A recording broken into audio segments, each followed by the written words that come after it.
These are some child-proof baby locks. As you can see, we're at the age where we need them. One on the cabinet over here. We're gonna get one on that one for you. One on this cabinet. Just got them off Amazon. They're pretty simple. The way they work is you unclip this side, pops off on the back there. Should just clip back on.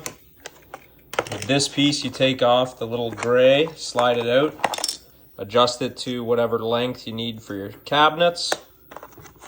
Then you slide this piece back on, just through there. And then you can cut off any excess just with a pair of scissors. On the back, they just have little 3M tape. You just peel it off and you stick it on the cabinets. Should we try it out, Bronwyn? All right. We'll get one that we haven't locked yet. Slide it out. Go to your desired length there.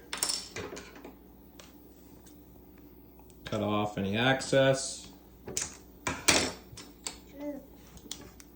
Slide the clip on.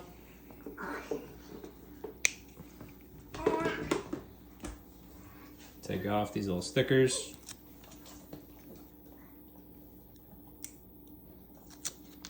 Then you just put it on the cabinet, hold each side for probably, I don't know, 10 seconds or so.